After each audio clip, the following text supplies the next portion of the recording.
The morning began with the rhythmic hum of rotor blades slicing through the crisp lakeside air, an unmistakable sound that spoke of urgency.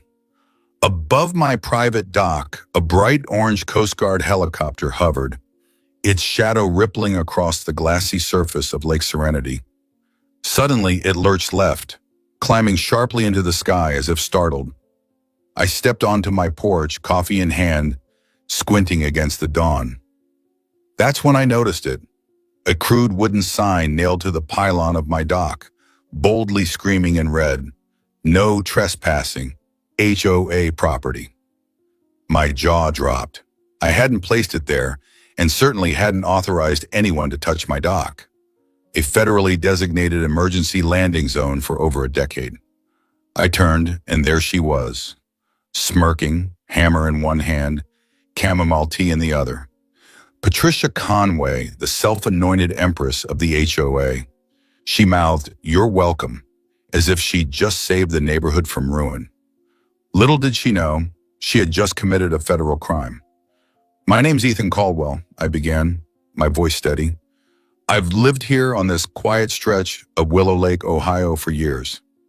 This lakeside property is my sanctuary. Birds chirping, morning dew on the grass, the kind of peace you can't buy. But my dock is more than a perk. It's a lifeline. After a devastating flood a decade ago, FEMA and the Coast Guard had tapped a few of us property owners to host emergency access points. My dock was one of them. Reinforced with steel, GPS registered, and coded for rapid response. It's not just wooden bolts, it's a critical safety hub.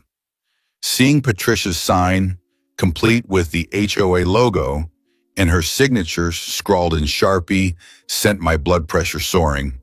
The fine print threatened penalties for unauthorized dock use. I crunched down the gravel path, praying it was a prank. But there she was, yoga pants, sun hat, clipboard in hand, looking like she owned the lake. Patricia had recently bullied her way into the HOA presidency, promising more petunias and fewer eyesores.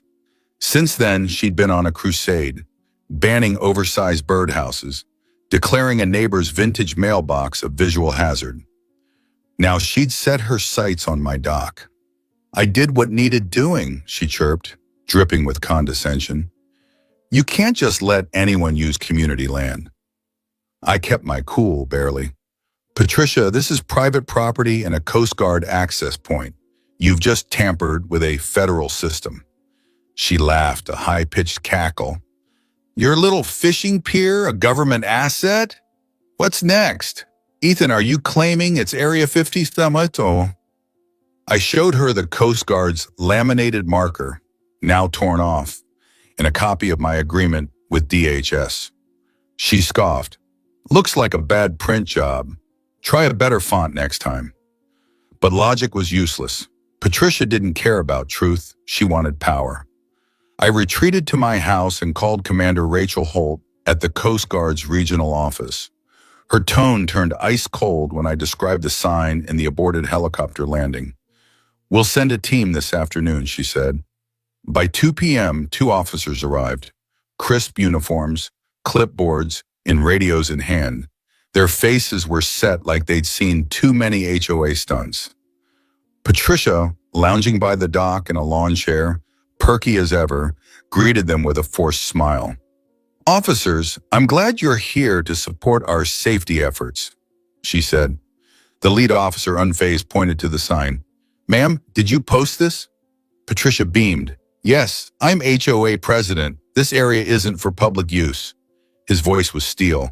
"This is a federal emergency site. Your sign forced a helicopter to abort a training landing. That's a violation." Her smile faltered. "Well, I wasn't informed. Shouldn't there be permits?" I handed over the documentation. The officer reviewed it, snapped photos, and radioed his team. A patrol boat docked minutes later. They removed the sign and reattached the Coast Guard marker, this time with a new QR code linking to the Federal Registry. Patricia paced, muttering about her lawyer cousin, but stayed silent as the officers issued a warning. Further interference could mean obstruction charges, possibly under DHS jurisdiction. Her face blanched. After they left, she stormed up to me. "This isn't over, Ethan. I run this neighborhood. You'll regret crossing me." I didn't bite. Just checked the doc's markers. But I knew she wasn't bluffing. Patricia didn't learn. She doubled down. The next morning, I found a letter slid under my door, an HOA notice calling an emergency meeting at 10:04 a.m. to address the unauthorized occupation of community infrastructure. My dock, private and federally backed, was now HOA property in Patricia's mind. I cleared my schedule and attended the meeting. Patricia was by the whiteboard, spewing lies about erosion and electrical hazards. She unveiled a survey claiming residents wanted the dock dismantled, signed by her knitting group. When the vote came, her loyalists raised their hands like puppets. Only Tom, a retired Navy vet, hesitated. Before Patricia could gloat, I stood. I laid out my case, the dock's private status, its federal designation, and my maintenance costs. I presented the Coast Guard agreement, photos of the reinforced structure, and a letter from Commander Holt. The room stilled. Patricia sneered. "Anyone can fake documents." I handed out certified letters from the Coast Guard's legal team, warning that interference could trigger maritime security charges. Tom spoke up. "I've handled military contracts. This is legit. We'd be insane to fight it." Patricia's jaw tightened. She knew she was losing. Later that night, my cameras caught her nephew and a friend spray painting the Coast Guard marker and loosening bolts. I activated the floodlights and they bolted, but the footage was clear. I sent it to Commander Holt, who called it a federal obstruction attempt. The next day, Patricia came raging up to me, waving her phone, accusing me of illegally filming minors. I calmly explained my cameras were legal and her nephew had tampered with a federal asset, a crime. Her hands shook as she stormed off. That evening, a Coast Guard legal officer delivered a cease and desist to her house, fronted by gawking neighbors. It barred her and the HOA from touching the dock, with threats of fines or charges. The neighborhood was buzzing. Patricia's past antics, harassing a veteran service dog, shutting down a kid's lemonade stand, resurfaced. Her influence crumbled. Undeterred, Patricia called another meeting, claiming the dock was an eyesore. I brought 2 Coast Guard officers with me. When she called the dock unsafe, one officer interrupted. "It's rated for helicopter landings and storms. It's federal grade." Her lies crumbled. The room ignored her.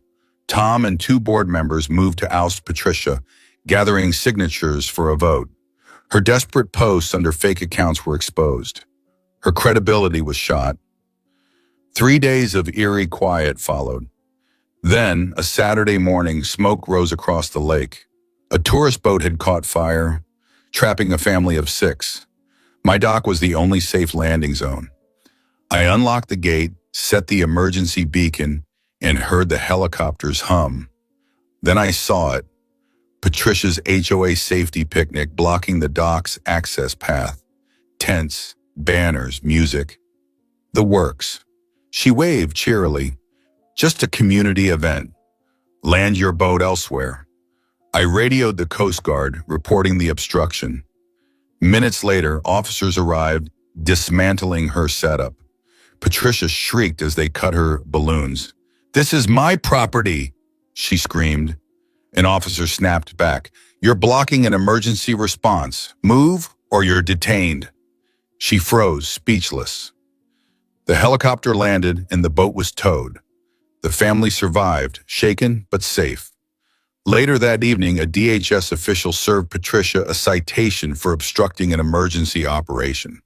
The neighborhood chat erupted. Memes of Patricia's "no helicopters" rant went viral. Commander Holt called to thank me. The Coast Guard upgraded the dock with new signs, a satellite beacon, and DHS markings. Patricia's final act was a cease and desist against me, claiming I had created a hostile environment. The Coast Guard shut it down, warning her of defamation charges. The dock stood proud, a symbol of resilience. A week later, the Coast Guard nominated my dock for a federal partnership designation with a stipend and permanent status. A new plaque embossed with DHS and Coast Guard seals was mounted. Neighbors brought coffee, celebrating. Patricia's house grew unkempt. Her influence, gone. She now walks her dog in silence, a shadow of her former self.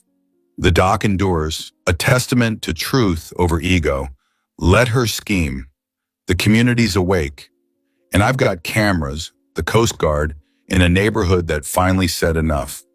The moral of the story is, standing up for what is right, even against those in power, is crucial. Integrity, truth, and the protection of vital systems are more important than ego and control. When you defend what's legally and morally yours, even in the face of opposition, justice and resilience will prevail. In the end, honesty and community support triumph over selfishness and manipulation.